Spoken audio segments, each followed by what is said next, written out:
కడపలో ఓ మహిళ న్యాయం కోరుతూ ఆందోళనకు దిగింది. ప్రకాష్ నగర్లోని భర్త ఇంటి ముందే కుటుంబ సభ్యులతో కలిసి బైఠాయించి నిరసన వ్యక్తం చేసిన ఘటన కడపలో కలకలం రేపుతుంది. తాడిపత్రికి చెందిన శ్రీలక్ష్మి కడప ప్రకాష్ నగర్లోని తన భర్త దిలేష్ ఇంటి ఎదుట ఆందోళన చేపట్టింది. మూడేళ్లుగా భర్త దిలేష్ తనను వదిలేసి మానసికంగా వేధిస్తున్నాడని శ్రీలక్ష్మి ఆరోపించింది. తాను టీచింగ్ ఫ్యాకల్టీగా పనిచేస్తూ అనంతపురంలో కాపురం చేసిన అనంతరం తనపై అనవసర ఆరోపణ చేస్తూ ఇతరులతో సంబంధాలు ఉన్నాయంటూ వేధించాడని తెలిపింది. 3 నెలల గర్భవతిగా ఉన్న సమయంలో కర్నూలులోని పుట్టింట్లో వదిలేసి వెళ్లిపోయాడని భర్తపై ఆరోపణ చేసింది. తన సర్టిఫికెట్లు, బంగారు నగలు, బట్టలు అన్ని భర్త కుటుంబ సభ్యుల వద్ద ఉంచుకొని తనను ఇబ్బంది పెడుతున్నారని వాపోయింది. కొడుకు పుట్టినప్పటి నుండి ఇప్పటి వరకు తనను గాని కుమారుడిని కాని చూడడానికి కూడా భర్త రాలేదని ఆవేదన వ్యక్తం చేసింది. 2.5 కుమారుడితో ఒంటరిగా జీవనం సాగిస్తూ తీవ్ర ఇబ్బందులు పడుతున్నారని, కనీసం తన సర్టిఫికెట్లు, నగలు ఇవ్వమంటే కూడా నిరాకరిస్తున్నారని తెలిపింది. తనపై లేని ఆరోపణ చేస్తూ భర్త విడాకుల కోసం కోర్టును ఆశ్రయించాడని, అందుకు తాను అంగీకరించలేదని స్పష్టం చేసింది. భర్త తరపున బంధువులు కూడా తనపై నిందలు మోపుతూ అసభ్యంగా మాట్లాడుతున్నారని ఆరోపించింది. నా పేరు శ్రీలక్ష్మి, నా భర్త పేరు మద్దూరి దిలేష్. సో మా వివాహము 18 జూన్ 2022లో అయ్యింది. కర్నూలులో జరిగింది మా వివాహము, న్యూ మణికంఠ అయ్యప్ప స్వామి టెంపుల్. సో మా వివాహమైన తర్వాత నేను నా భర్తతో కలిసి నేను టీచింగ్ ఫ్యాకల్టీగా అనంతపురంలో వర్క్ చేస్తున్నాను. సో మా వారు వర్క్ ఫ్రమ్ హోమ్ కావడంతో మేమిద్దరం కలిసి అనంతపురంలో సంసారం పెట్టాము. సో సంసారం పెట్టిన ఈ 6 నెలలు నన్ను మానసికంగా, శారీరకంగా వేధించడం జరిగింది. నన్ను ఇంట్లో పెట్టి లాక్ చేసి వెళ్ళడము, బయటకి తను వెళ్ళిపోవడము, నువ్వు వర్జినేనా, నువ్వు కాలేజీలో హగ్స్, కిసెస్ ఇచ్చావా ఎవరికైనా, ఇలా మానసికంగా, శారీరకంగా నన్ను చాలా టార్చర్ పెట్టేవారు. చాలా అనుమానించేవాడు. మా బావతో ఎక్కువ నీకు సంబంధం ఉంది అనేసి అబద్ధాలన్నీ, నిందలన్నీ మోస్తూ ఉండేవాడు నా పైన. ఇంకా నన్ను మెంటల్గా, శారీరకంగా టార్చర్ చేస్తూ ప్రతిరోజు నేను వండిన వంట కూడా ప్రతిదానికి పేరు పెట్టడం, ఇది బాగలేదు, మకాన్ కేసు కొట్టడము, చేయి చేసుకోవడము, కొట్టడము, ఇలా చాలా జరిగిందండి ఈ 6 నెలలు. అయినా నేను ఓర్పుతో చాలా అన్ని భరిస్తూ వెళ్ళాను. నా భర్తను నేను ఈ 6 నెలలు ఒక్క మాట కూడా అనలేదు. నేను 6 నెలల తర్వాత డిసెంబర్ 2022లో నాకు ప్రెగ్నెన్సీ వచ్చింది. ప్రెగ్నెన్సీ వచ్చాక 3వ నెలలో ఫిబ్రవరిలో మా పుట్టింట్లో నిద్ర చేయాలి అనేసి మా వారు నన్ను 3 రాత్రులు నిద్ర చేయాలనేసి అక్కడ మా పుట్టింట్లో, కర్నూలులో పుట్టింట్లో వదిలేసి వెళ్ళిపోయారు. ఇంకా వదిలేసి వెళ్ళిపోయినాక ఇంకా అప్పటి నుంచి ఈ రోజు వరకు నన్ను చూడడానికి కానీ, నా బిడ్డను కానీ, నన్ను కానీ చూడడానికి కానీ అసలు ఏం చేయలేదు. ఫైనాన్షియల్గా తన రెస్పాన్సిబిలిటీ ఏం తీసుకోలేదు. అన్నీ ఈ 3 ఏళ్ళు మేము భరించిన కష్టాలు, నష్టాలన్నీ నాకు, నా పేరెంట్స్కి మాత్రమే తెలుసండి. శివరాత్రి పండుగ కదండి, పండుగ రోజు మనకి ఇష్టమైన పిండి వంటలు అన్నీ చేసి పెడతారు. ప్రతిదానికి చేసిన ప్రతి ఐటెంకి నేను ఇది తినను, అది తినను, ఇవి ఇంకా ఫ్రూట్స్ తెచ్చి పెడితే ఇంకా వద్దు, ఎనికి తీసుకెళ్ళి పంపిస్తాడు. సో ఇంకా ఇవన్నీ చూసేసరికి తనకి ఏమైనా ప్రాబ్లం ఉన్నాయా, హెల్త్ ఇష్యూస్ ఉన్నాయా, ఇవన్నీ మా పేరెంట్స్ నన్ను అడగడం జరిగింది. ఇంకా తనకి ఇంకా ఇవన్నీ చూసేసరికి తన బిహేవియర్ ఒక సైకో లాగా, సాడిస్ట్ లాగా మా పుట్టింట్లోనే నా పైన చేయి చేసుకోవడం జరిగిందండి. 3 నెలల గర్భవతిగా ఉన్నప్పుడు నా పైన చేయి చేసుకున్నాడు. ఇంకా అది చూసి ఇంకా మా సిస్టర్, నువ్వు రోగిస్టివేనా, రోగిస్టి లక్షణాలన్నీ ఉన్నాయి, నీకు ఎంక్వైరీ చేసి పిల్లనిచ్చేది ఏదో బంగారం లాంటి అమ్మాయిని, అసలు ఏం తెలియకుండా ఒక చెత్త ఫ్యామిలీకి పెళ్లి ఇచ్చారు, అబ్బాయి క్యారెక్టర్ ఏంటి, అబ్బాయి బిహేవియర్ ఏంటి, ఇవన్నీ ఎంక్వైరీ చేసుకోవాల్సిన అవసరం లేదా అని మా సిస్టర్ మా మదర్తో అన్నారు. దాంతో అసలు డైరెక్ట్గా కూడా నా సిస్టర్ రోగిస్టి అని నా భర్తను అయితే అనలేదండి. మా మదర్తో అన్నారు. ఆ రోగిస్టి అన్న ఒక్క పదంతో ఇంకా నా భర్త కానీ, నా అత్తమామలు కానీ నన్ను చాలా మానసికంగా వేధించడం జరిగింది.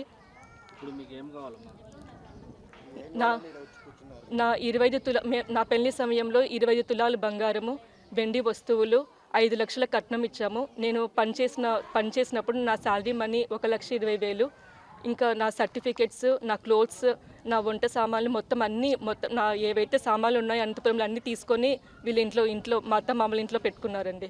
నా సామాన్లు, నా ప్రాపర్టీ నాకు తిరిగి ఇవ్వాల్సిందిగా కోరుతున్నాను. నేను వాళ్ళ ప్రాపర్టీ కూడా అడగలేదు. నా సొంత ప్రాపర్టీని అడగడానికి కూడా నా దగ్గర లేవు అనేసి అంటున్నారు. బయటకు దుబ్బుతున్నారు. నువ్వొద్దు, నీ బిడ్డ వద్దు, బయటకు వెళ్ళిపోండి అనేసి తరుముతున్నారు ఇంట్లో నుంచి.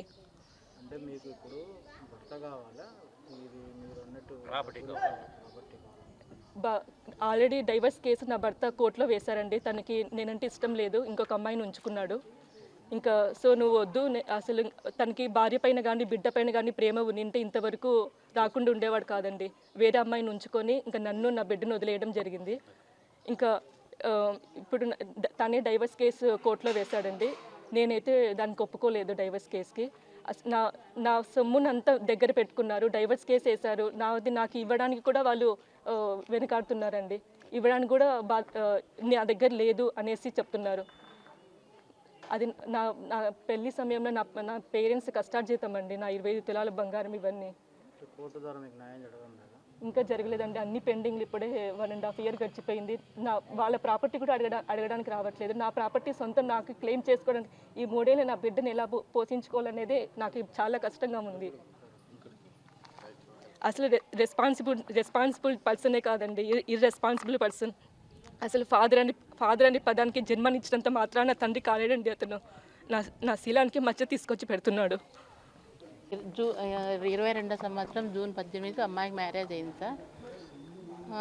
ఒక 6 నెలలు వరకు 6 నెలలు ఆ పాప ఉన్నింది. 6 నెలలు కూడా బాగా ఏడిపించినాడు ఆ పిల్లని. తిండి తినొద్దు, ఉదయం టిఫిన్ తినకుండా కాలేజీ పోవాలా. ఇంకా మధ్యాహ్నం ఇటుసేపు ఒకసారి ఇడిచిపెట్టి ఒకసారి నడుచుకుంటూ పో, నీ కొవ్వు కరగల్లా. హాస్పిటల్ బస్సు దిగినా నడిపించడమే, అన్నిట్లకి అట్లే చేస్తాడు. అన్నం తినకూడదు, ఇవి జొన్నలు అవే తినాలి, ఇంకేం తినకూడదు.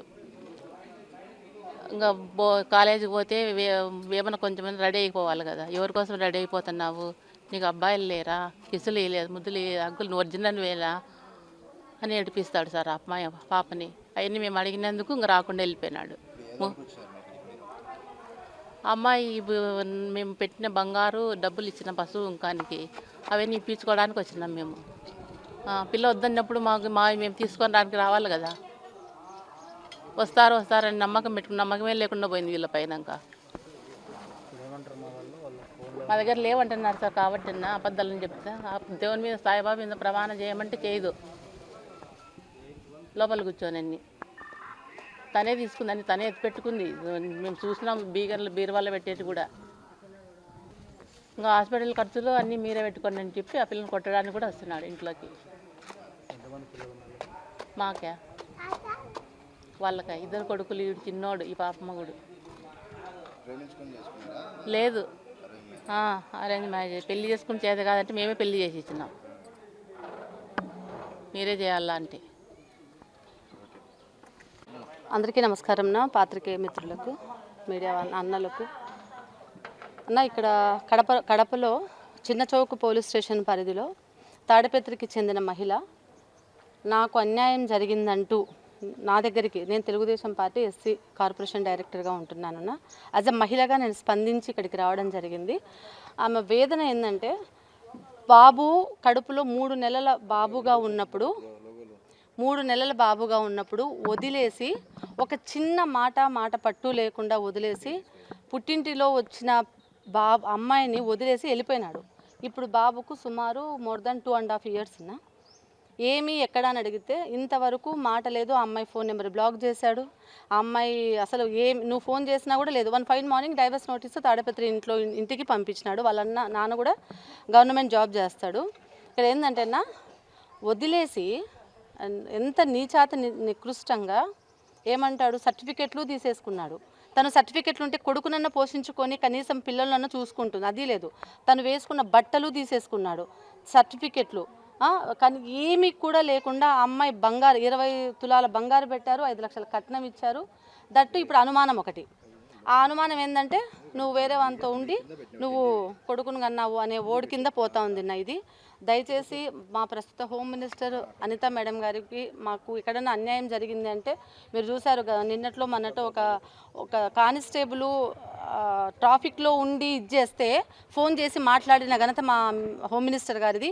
ఇది కూడా ఖచ్చితంగా మీరు మీడియా అన్నలు టెలికాస్ట్ చేస్తే అది ఖచ్చితంగా హోమ్ మినిస్టర్ దగ్గరికి చేరి, దట్టు ఇక్కడ ఎమ్మెల్యే గారు మాధవి మేడము చాలా సంతోషంగా, మేడంకి ఇంకా మేము వివరణ అసలు చెప్పలేదు. మేడం వెళ్తే మేడం లేరు ఇంటి దగ్గర, లేకపోతే మాకు ఈ పరిస్థితి కూడా వచ్చేది కాదు.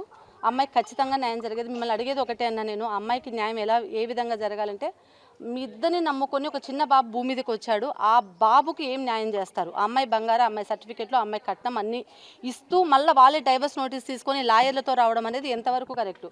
కేసు లేదు ఇంతవరకు, ఆ అమ్మాయి 498 కూడా రిజిస్టర్ చేయలేదు అంటే ఒకసారి మీరు అర్థం చేసుకోండి.